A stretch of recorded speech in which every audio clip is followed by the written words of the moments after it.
Today we've got a quick comparison video for you between the DJI Pocket 3 and the Pocket 2. This comes 3 years after the release of the Pocket 2, and I'm going to break down everything that actually matters between these two cameras in just a few minutes so you can see the difference. And yes, the upgrades are substantial if you ask me. So I have them both filming side by side here so you can see the difference in real time. This is the Pocket 3 here, and this is the Pocket 2. And obviously with the brand new 1-inch sensor, this thing is gonna look a little bit better, well, quite a bit better. And I also have face tracking turned on right now. And you might notice me not trying to move too much just to show you the differences in the active track that's come over the years. The Pocket 2 does really struggle. And I find if I don't use active track on my face, even though it's a vlogging camera, it tends to back focus a bit. So that's why I have that on. So hopefully it's not gonna freak out on me here. But yeah, long story short, the active track on the Pocket 3 has been hugely improved. It's just fantastic. And there's also many more notable differences. But as far as settings, they're both shooting at 1/50th of a second at 24 frames per second. The Pocket 3 is at 50 ISO, where the Pocket 2 is at 200 ISO. And that's just because it needs more light to get a proper exposure in this environment. So that it is what it is. The sensor's bigger and better on the Pocket 3. And let me know what you think of the footage here controlled in the studio. I think for the 1-inch sensor, it's a big upgrade. Same as something like the Sony ZV-1. So we're actually starting to compete with some of the cameras here that we're using for our A-roll. So it's just a huge leap in technology forward, and I cannot wait for the Pocket 4. I can't even imagine what that's gonna look like. Let's talk about the active tracking, which is really cool and something I find really handy on a vlogging camera. You want it to be able to follow you around. It is capable of actually doing that. For the active track, it's been hugely improved. Here's a few clips of me testing the difference of active track on this thing, and it's a world of difference. The active track on the Pocket 2 is it's just not good. It might have passed for good a few years ago, but in today's standards, let's be honest, it's just horrible. Where the Pocket 3 now is it's just a lot better. It's really good, it's reliable. It's not perfect in high contrast stuff. You might struggle a little bit, but for this type of thing or for walking tutorials and whatnot, it's gonna do a fantastic job. Again, when it comes to the differences, let me know what you think down in the comments. So getting back to video quality, one of the most important things of a camera is going to be its low light performance. And I'm happy to say that the 1-inch sensor on the Pocket 3 has done a phenomenal job in low light. Here are some examples, and I actually have a full dedicated video showing you the comparison between these two cameras, as well as putting this thing up against a Sony a7 IV, which is a much bigger, much more expensive full frame mirrorless, if you're interested in that. But just know that this thing absolutely destroys this thing in low light, as well as the dynamic range has been vastly improved. So the 1-inch sensor is something we've been asking for a long time. We finally got one, and it's glorious. I love it.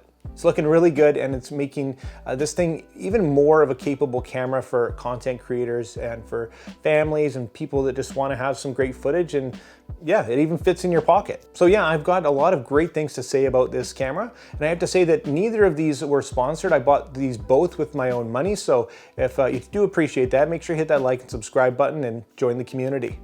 In terms of frame rates, the Pocket 3 is now able to shoot at 4K 120, where the Pocket 2 is capped at 4K 60. So something to note there, not quite as capable in slow motion. Also, things like autofocus, of course, have been much improved in the Pocket 3 there.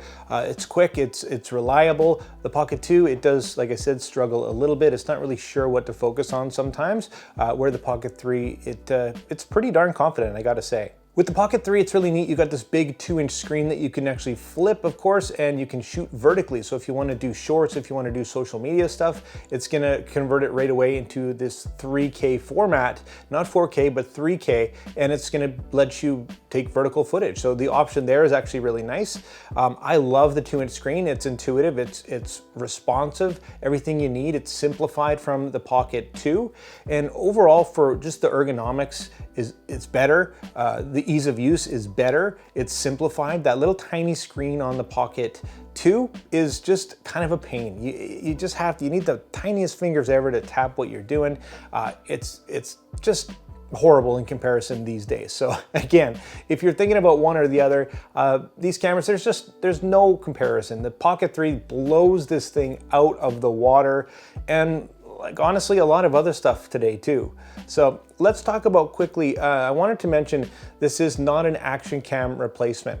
When you get into an action cam, you want it for being waterproof, being rugged, and this is a gimbal stabilized camera, which we'll talk about, get into stabilization in a minute, but it's not gonna replace something that you can throw literally into your pocket as is, or throw it around, or have it exposed, because you still have to be careful with it. That gimbal is a sensitive piece of equipment. So it's not gonna replace an action camera, different tools for different jobs. For me, if I had to pick one, I'm honestly leaning towards the Pocket 3 for my style of shooting, but if you're somebody who goes on adventures, likes to go underwater or in the weather, well, you're gonna choose an action cam, because straight up, the Pocket 3 is not waterproof. So that's a pretty easy pick if that's a consideration. The gimbal is fantastic. You get nice, stable footage, whereas an action camera is more of a digitally stabilized stuff, so it's not going to be nearly as good stabilized in low light, where this thing definitely has the advantage. But there's, you know, a dime a dozen these days. We've got DJI, we've got GoPro, all those things, and they're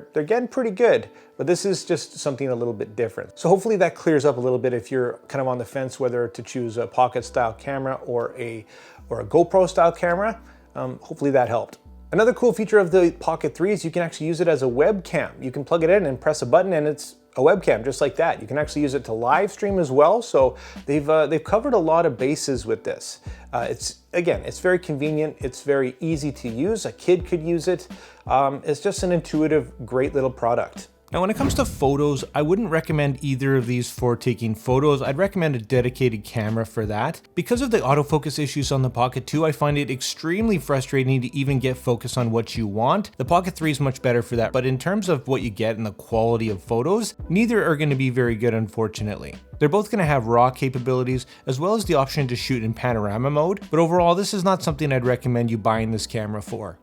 So battery life, it's been improved in the Pocket 3, not just in shooting time, but in charging time. And that's a huge thing for me. You can get 80% charge in 16 minutes with the Pocket 3, where I think it's about 48 minutes with the Pocket 2.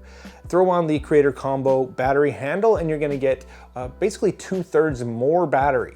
So I won't dive into the Pocket combos or anything like that. Just know that you're gonna get the wireless mic, an extra battery thing, and a case, and all that jazz. You know, I think it's worth it, but not a huge deal breaker if you just decide to go for the one without it and then buy your own, buy the things that you need. It's totally up to you. I bought the Creator Combo because I like to use the mic and I saw some value there, but it doesn't include any ND filters or anything like that, and that's worth noting as well. So long story short, the Pocket 3 is a huge upgrade over the Pocket 2 in just about every conceivable way, and I would fully, wholeheartedly recommend it to you over this thing, hands down. Hopefully I answered some of your questions, guys, and if you did find some value out of this video, hit that like and subscribe button, join the community. If you did want to pick this thing up, I will drop affiliate links in the description. Check out a bunch of other videos that I have on the Pocket 3, from settings to my full in-depth review if you want to see more. And like always, make mistakes, be yourself, and get out there and take some more pictures. See you next time.